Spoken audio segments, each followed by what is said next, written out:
For years, everyone has been demanding that it comes down, but today we learnt that the amount of pollution and sewage flowing into England's rivers and lakes has gone up. What has gone wrong? We'll discuss that on this episode of Newscast, the BBC's daily news podcast. Hello, it's Adam in the Newscast studio, and shortly I'll be joined by friend of the podcast, James Gallagher from Inside Health on Radio 4, who is going to explain a very interesting story to us, but one that does require some explanation. So I'm glad he's going to be here. But first of all, there's some more data out about the amount of pollution and sewage going into rivers and lakes in England. This is data for 2024.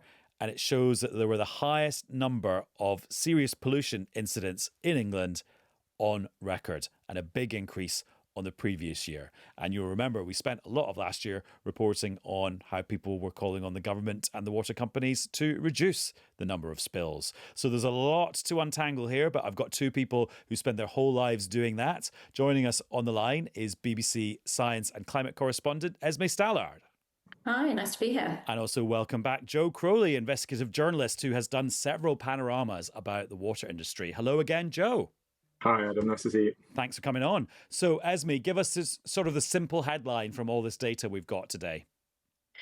As you say, massive data dump. Top lines are the most serious pollution incidents, so those that are going to cause very serious or persistent harm to the environment, aquatic life, even human health. They're up by 60%. The total number of pollution incidents across all categories, from the most serious to those that are less impactful, are at record levels. So not a good report card for water companies today in England. I mean, a 60% increase in anything is quite dramatic, but in this, that's particularly dramatic. Yeah, I mean, some of it has been put down to more inspections, more self-reporting by water companies, but this does seem to be a significant jump. We've already heard from the Water Minister, Emma Hardy, today, saying that part of that is continued systematic failure. You know, also, we did have a slightly wetter year last year, but nonetheless, this is still permit breaches and it shouldn't be happening. I mean, those sort of NGOs I've been talking to question that position because they say, look, we've had underinvestment for years. Why is this year particularly bad? So that kind of says there's a lot of concern around this, that it's only getting worse despite kind of action by government to try and kind of put more regulation in place. Okay, a few things we'll pick up on there. But Joe, as a seasoned water watcher, what's your reaction to this data today? I mean, are you surprised, or maybe you're not surprised?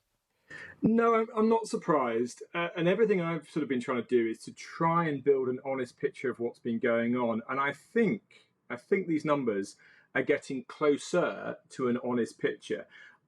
The position I would give you is one I think that people haven't really reported today, which I suspect this level of pollution has been going on for years. I suspect the shock here isn't really that this level of pollution exists in the environment. It's actually finally being reported.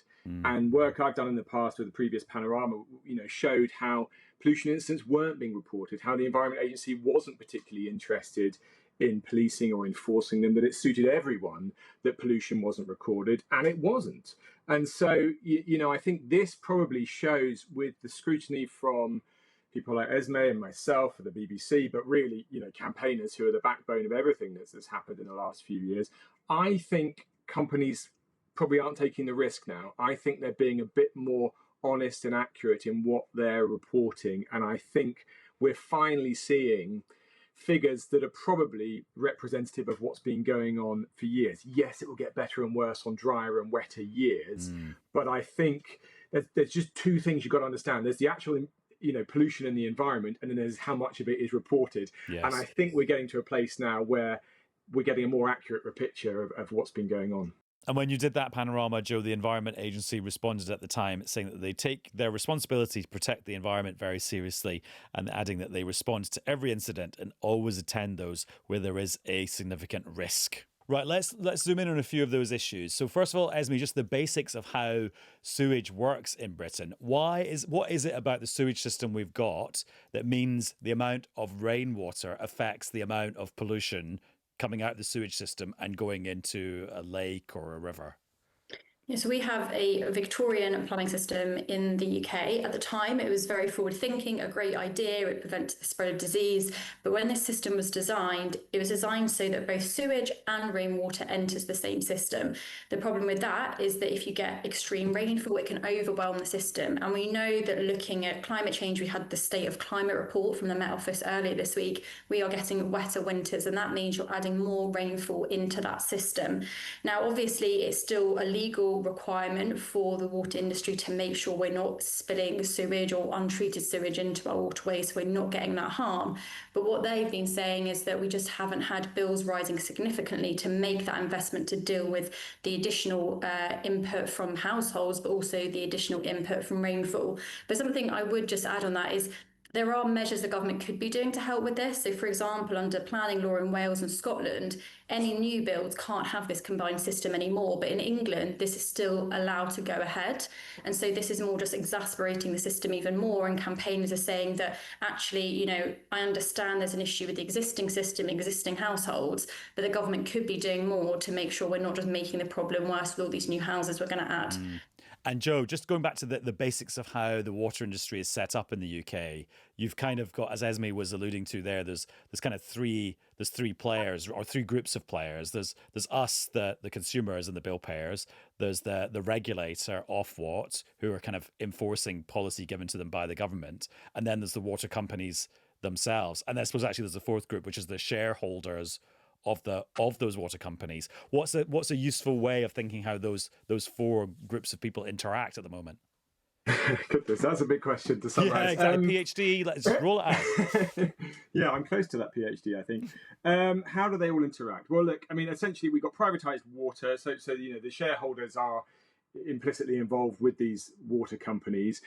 We've always struggled to put a square peg in a round hole, in that ultimately water is a monopoly business, but we've privatized it and we've tried to introduce sort of market conditions. That's where Ofwat come in. They're sort of legally responsible. They set the water companies all these kind of targets to try and keep them on the straight and narrow, to say how much profit they can make, but also to make sure that they hit their targets. There was another stakeholder you didn't mention, which is the Environment Agency. Ofwat are the main regulator. They often get overlooked, but they are the main regulator. But then they outsource some of the indicators to the Environment Agency. They rely on the Environment Agency for data as to how well companies are performing. That's what we're hearing about today with pollution incidents, with serious pollution incidents, also with things like, you know, how compliant their treatment works are and things like that. So you've got the regulation coming from Ofwat and the Environment Agency. The companies are supposed to be adhering to all that regulation. I think something we've learned in the last few years is they certainly haven't always been all of the time. I think that's probably an understatement. And then the investors. I mean, the investors, yeah, I mean, it's all very well. Esme says there, you know, the water companies say, oh, well, we haven't had enough money from bills in recent years to invest sufficiently. Well, do remember that every time the water companies get their 5-year sort of agreed funding from Ofwat, they sign it off and they say, yes, thank you. We can confirm this is enough money to do what we need to do to invest sufficiently and to give lots of money to shareholders, as they've been doing. But they haven't been investing significantly. We know that now. I think they are going to have to start investing significantly. These recent bill rises are part of that. But certainly, water company investors have done very, very well at very low risk. Generally, when we've looked into this, investors have not stumped up the cash. They have not really put their own capital at risk. And yet they've been getting very, very handsome returns, and in some cases, extremely aggressive dividend policies from the companies. So it is, I think, when you look at it, it's a bit of a mess. No one's completely in control. And where the water companies want to, I think they can run rings around the regulation, unfortunately. I mean, that was a masterclass in explaining the spaghetti soup of how our water industry works, to mix horrendous liquidy metaphors. But Esme, I mean, this has been the subject of a big government review. There's a commission into it being chaired by former Deputy Governor of the Bank of England, John Cunliffe. He did his interim report earlier in the summer, and it sounds like actually his final verdict is going to come actually in a couple of days' time. Yeah, this is going to come on Monday. So those preliminary findings were sort of an overview of where are the issues, where the problems are. What we're going to get on Monday is his recommendations to government about what they should do next. Now, in some ways it's quite helpful to government, right? They came into office, they had this big problem. What do you do about it? They've kind of outsourced that to someone else to tell them what to do. Now, what could be on the table? Well, actually, this afternoon, Guardian are reporting that actually Ofwat might be scrapped altogether. The government said they won't comment on that. They said they haven't seen the report themselves. They can't say what they're going to go ahead and do. But I certainly think the regulator is in the firing line. Nationalisation is off the table altogether. When the kind of outline of what they wanted Sir John to look at, they said they didn't want to do that because of the potential cost to the taxpayer. But even if they were to scrap Ofwat, I think a lot of questions remain about what any replacement regulator would look like and how would they kind of their teeth be stronger on this issue, because ultimately they still have to, go out and check water companies are doing what they say they're doing. And also the government has to be very clear as to what their priorities are. I mean, in fairness to Ofwat, they had over 50 priorities and they were told for a long time, keep bills low. So is the government going to be happy to come out and say that whatever new regulator we have, actually it's more important for us to maintain the environment, maintain infrastructure, and if that means bills go up a bit, then so be it. But that's going to be a big report on Monday, and I have no doubt there'll be many people in the firing line in his recommendations. And Joe, one last terrible water-based pun for you. Do you think this big final report on Monday, which could potentially see Ofwat being disbanded and replaced, is going to be a, wait for it, watershed moment? Very good. I don't know. Look, I mean, you can just say, okay, Ofwat, you're not good enough, and you can disband it. But then what do you do? What do you replace it with? This review, as campaigners will point out, it hasn't gone in with all options open. They've taken options off the table to start with. They've taken nationalisation off the table. So I don't know what they're going to suggest, but surely, isn't the fundamental problem, as I said before, how do you take a monopoly and make it competitive? And Ofwat have set various rules. The companies have exploited many of those rules and loopholes. It hasn't worked, and they've run rings around them. But if you're not going to nationalise, how do you set up a system that works better? It's all very well to say we can abolish something, but I don't know. I don't see the watershed, and I don't see the government actually seriously looking at the full range of possibilities. And it'd be fascinating to see what happens next. I'm pleased I'm not the one making the decision. Well, we will see on Monday. Right, last question to you both. To me, I mean, I don't do wild swimming. I personally hate swimming in the sea, which is probably the most controversial thing I will ever say on an episode of Newscast ever. I just personally don't like it. So actually, a lot of this to me is an intangible thing. It's a political story or a policy problem or a business story. Bring it to life for me, for the people who actually do love all those things or rely on a clean river for their livelihood or their life. Joe, you must have met lots of people who've been directly affected by all of this. I have. For the record, I do like swimming in the sea. I also go angling. There we go. There's BBC Balance for you straight away.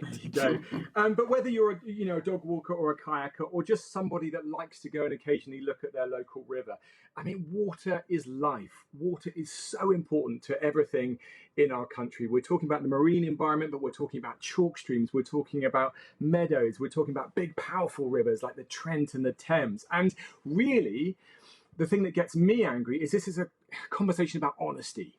It's about, do we really know what is happening in our country? Do we have the data? The Environment Agency isn't attending most pollution incidents. The water companies are marking their own homework. They're self-reporting. Do we really know what's going on? We are paying huge amounts of money to these companies.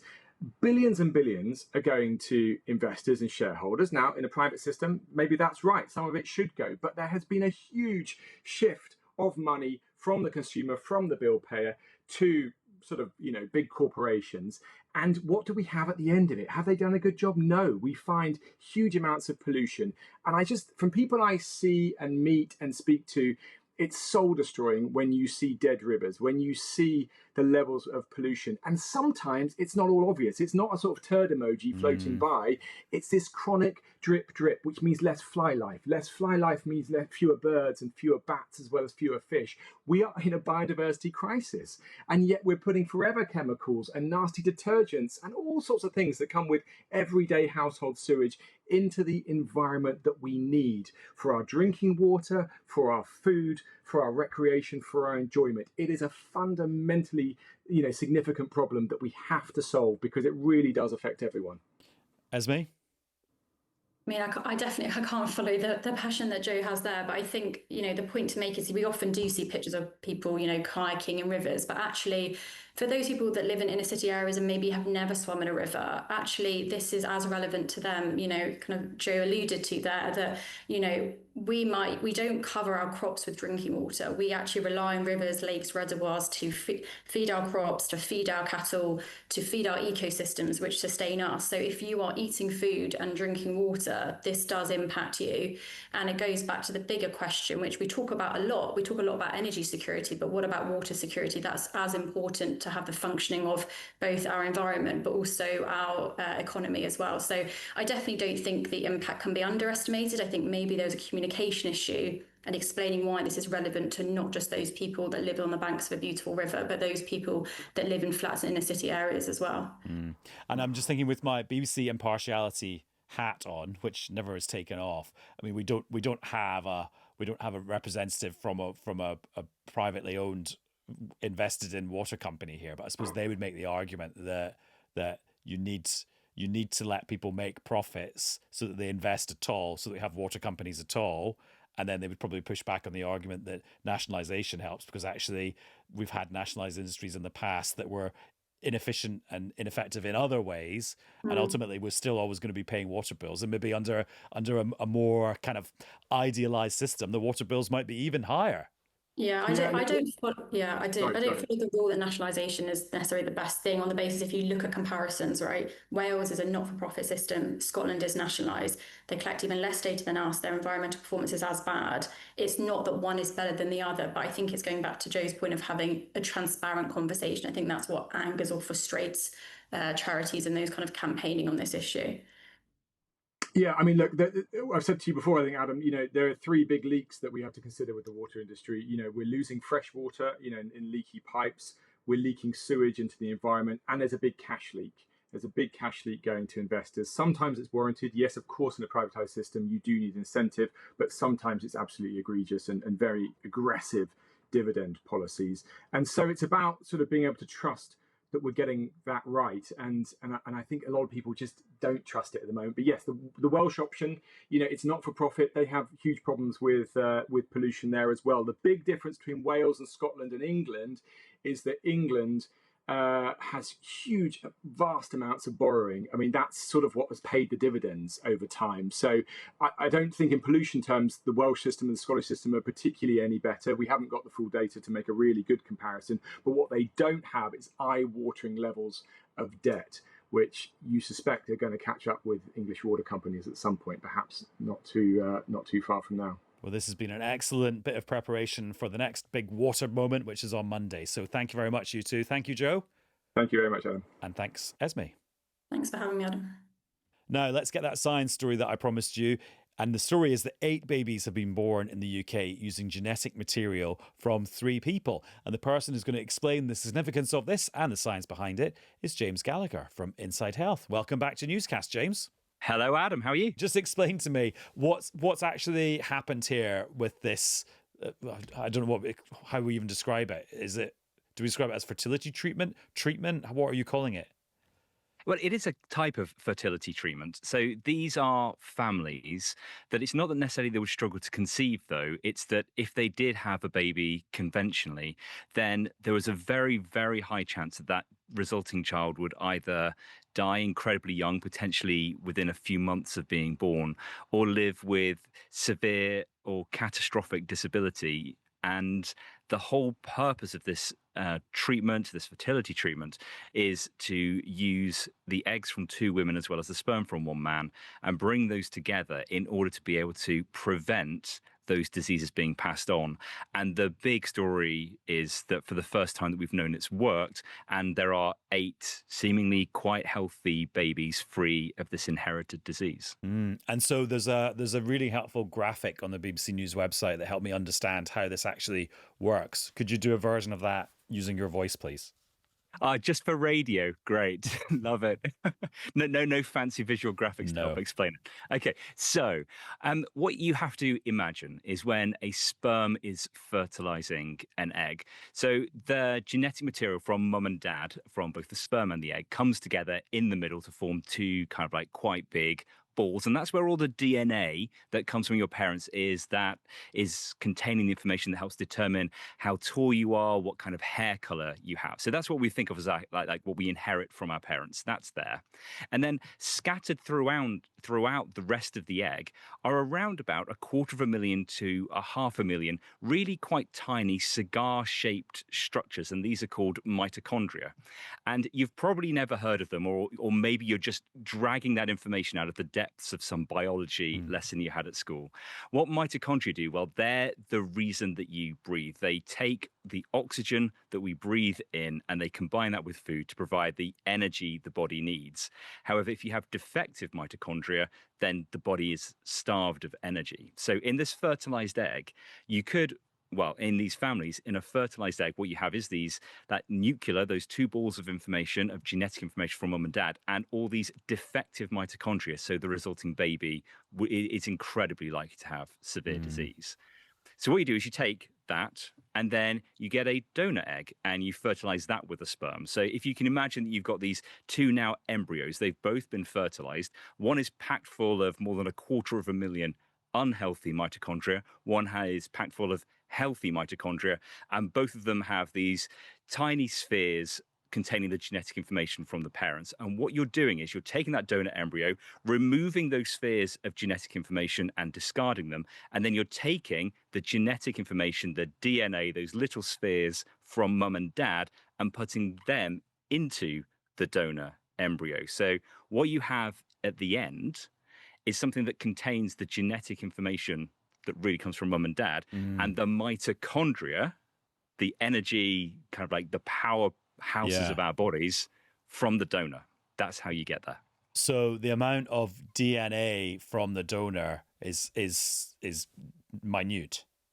Yeah, well, the only reason this becomes kind of they do technically inherit DNA from the donor is because mitochondria have their own DNA. Yeah. And if you want the biology lesson, it all goes back to when we were single-celled organisms that far back in the evolutionary tree.